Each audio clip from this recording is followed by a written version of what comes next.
আমাদের ধরেন একটা এরকম ভর্তি ট্রাক এবং ট্রাক ভর্তি প্রোডাক্ট, তার মধ্যে একটা ছোট্ট কর্নারে এরকম আমাদের শাড়ি রাখা, এবং তারপরে আমরা দুজন এরকম করে বসে বসে আমরা ট্রাকে করে ঢাকায় আসতেছি। এবং যেটা হয় ধরেন একটা ট্রাক ভর্তি কাপড়, তার মধ্যে দুইটা মেয়ে এরকম করে বসা, তো আশেপাশের সবার অনেক কৌতূহল থাকতো, সবাই জিজ্ঞেস করতো যে আপু ট্রাকে কি, আমরা সবাই ধরেন বলতাম ভাইয়া শাড়ি খুতের পেজ, আপনারা নক দিয়েন, আমরা ধরেন সারা রাস্তায় এরকম করতে করতে আসতাম। এইটা আমাদের ওই শুরুর দিকটার একটা বিউটিফুল এক্সপিরিয়েন্স ছিল।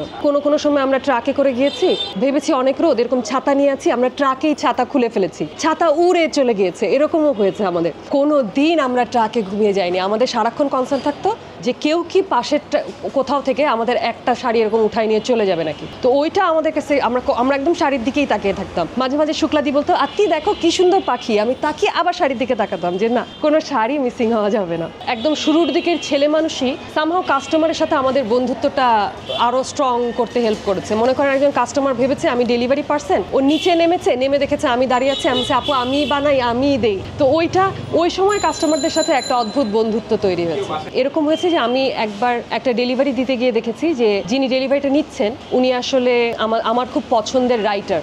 তো উনি যখন গেট খুলেছে, আমি শাড়ির জায়গাতে আমি খুশিতে মানে আমি আর কথা বলতে পারছি না যে যিনি ডেলিভারিটা নিয়েছেন উনি আসলে বাংলাদেশের একজন বিখ্যাত রাইটার, উনি হয়তো তার মেয়ের জন্য বা কারোর জন্য শাড়িটা নিচ্ছিলেন। তো ওইটা একটা খুবই বিউটিফুল এক্সপিরিয়েন্স ছিল।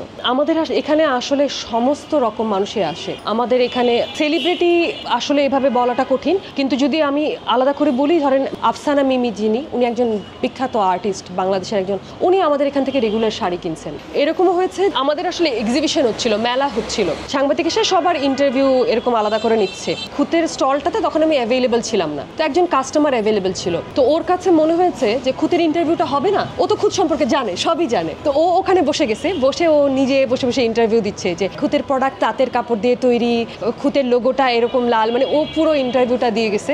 এবং আমি যতক্ষণ আমি বুঝছি ইন্টারভিউ হচ্ছে, আমি গিয়ে দেখি ও অলরেডি ইন্টারভিউ দিচ্ছে, এবং ওর নিজের নামও বলেছে যে ফারহানা হামিদ আত্মি। আমাদের মনে হচ্ছে ঠিক আছে, আমরা সবাই নিজেরাই, আমরা একদম ওই সময়ই বুঝছি যে ওর খুব সরল ইন্টেনশন, কারণ ওর সাথে আমার চোখাচোখিও হয়েছে। ও ধরেন বুঝছে যে আত্মি আপু আসতে দেরি করছে, যা প্রশ্ন করবে এগুলোর উত্তর আমি জানি, তো আমি ফারহানা হামিদ আত্মি হয়ে ইন্টারভিউ দিয়ে দিই, কি যায় আসে। তো আমাদের কাস্টমারের সাথে ওই সম্পর্কটা আছে। আমরা চেয়েছি যে একটু খোলামেলা জায়গা, একটু প্রকৃতির কাছাকাছি, বা আমরা যে কারণে কখনো বলি না যে খুতের শোরুম, আমরা কিন্তু বেশিরভাগ সময় বলি যে খুতের বাড়িতে মেহমান আসবে, কিছু পছন্দ হলে কিনে নিয়ে যাবে। এই যে সামনে একটু খোলা স্পেস, আমরা এরকম একটা বাসায় খুঁজতেছিলাম, কিন্তু তখন এই বাসাটা নেয়ার মতো অবস্থা ছিল না, বাসাটা অন্য একজন মানুষ থাকতেন। তা আমরা প্রায় 2.5 বছর অপেক্ষা করেছি যে কবে এই বাসাটা খালি হবে, তারপর আমরা এই বাসাটার কথা ভাববো। এখানে বেশিরভাগ গাছ কখনো না কখনো কোনো না কোনো কাস্টমারের দেয়া। শুরুর দিকে আমাদের খুবই সাদামাটা একটা অবস্থা ছিল, একদম ধরেন এই জায়গাটা খালি ছিল, বিভিন্ন সময় বিভিন্ন কাস্টমার এসে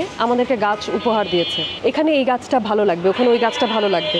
তো এটা ভাবতে আমার খুব ভালো লাগে যে এই খুতের শোরুমে যেটুকু সবুজ, এইটুকু সবুজের বেশিরভাগই আসলে আমাদের ক্রেতা বন্ধুদের নিজেদের হাতে করা। খুব বড় বিজনেস প্ল্যান নিয়ে যে আমরা বিজনেস শুরু করেছি, ব্যাপারটা একদম এরকম না। যেটা যখন করতে ইচ্ছা করেছে, একদম মন থেকে যেটা করতে ইচ্ছা করেছে, তখন সেটা করেছি। আমি আর শুক্লাদি, আমরা যখন আমাদের বিজনেসটা শুরু করার কথা ভাবি, তখন আসলে আমার কাছে 5,000 টাকা আর শুক্লাদির কাছে 5,000 টাকা আছে। তো আমরা এই 10,000 টাকা দিয়ে সোহাগীর জন্য খুত নামে একটা পেজ খুলে মাঠে নেমে পড়ি। তো এটা আসলে আমাদের কাছে ওই ফিনান্সিয়াল সাপোর্ট তখনও নাই। আমাদের পরিচিত একজন তাঁতিকে ফোন দিয়ে তাঁতিকেই অনুরোধ করেছি যে আমরা ডিজাইন করব, কিন্তু আমরা আসলে কোনো রকম ফিনান্সিয়াল লেনদেন এখন করতে পারবো না। এই শাড়িটা সেল হলে বা এই শাড়িটা যতদিনের রেসপন্স পাবো, আমাদের হাতে যদি টাকাটা উঠে আসে, তখন আমরা তাঁতিকে ওইভাবে পেমেন্টের ব্যাপারে যাব।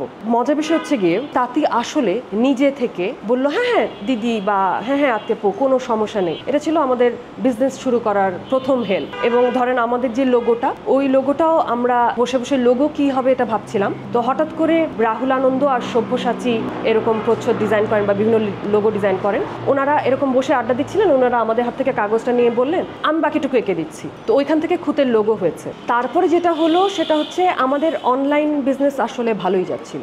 অনলাইনে কেনার ওই সময় এত প্রচলন ছিল না আসলে, তো ওনারা আসলে না দেখে কিনতে স্বাচ্ছন্দ্য বোধ করছেন না। তখন আমাদের মনে হলো যে আমাদের একটা ছোট্ট ফিজিক্যাল শপের আসলে প্রয়োজন আছে। তখন এই ধানমন্ডি 27 নম্বরে একটা 27 আড্ডা নামে রেস্টুরেন্ট ছিল। তো ওই রেস্টুরেন্টের সাথে আমরা কথা বলে ঠিক করলাম যে আমাদের ওই রেস্টুরেন্টের একটা রুম আমাদের কে যেন ডিসপ্লে করতে দেন। ওইখান থেকে আমাদের ছোট্ট একটা রুমের ডিসপ্লে থেকে শুরু হয়েছিল। তো তারপর আমাদের মনে হয়েছিল যে আচ্ছা এখন কষ্ট করছি, জীবনে কোনোদিন যদি খুঁতের সামর্থ্য হয় কষ্টটা অন্যের জন্য আরেকটু সহজ করে দিবে। আমাদের ওই ভাবনা থেকেই আমাদের হাটকাহনের ভাবনা, এবং হাটকাহন আমাদের ধানমন্ডিতে আছে একটা স্পেস, যেই স্পেসে খুঁতো আছে, সাথে আরও 25 জন উদ্যোক্তাকে আমরা এরকম ছোট ছোট করে কর্নার স্পেস ছেড়ে দিয়েছি। যেই উদ্যোক্তাদের আসলে নিজেদের একটা বড় স্পেস নেওয়ার সামর্থ্য নাই, তারা ওখানে একটা র্যাক নিয়ে বা একটা দেয়াল নিয়ে একটা কর্নার নিয়ে যেটুকু স্পেসের প্রয়োজন ওইটুকু স্পেসের ওইটুকু রেন্ট দিয়ে ওনারা আমাদের সাথে ওই স্পেসটা শেয়ার করে। শুরুর দিকে এক ধরনের ওই রকম ভাবনা তো ছিলই যে ব্যবসা করার চেয়ে আসলে চাকরি করাটা বেটার, কিন্তু আমাদের দুজনেরই মনে হয়েছিল যে আমরা আসলে বিজনেসটাই মানে যে আমরা যেটা করছি, যেভাবে নকশা করছি, যেভাবে আমরা কাজ করছি, আমরা আসলে এভাবেই কাজটা করে যেতে চাই।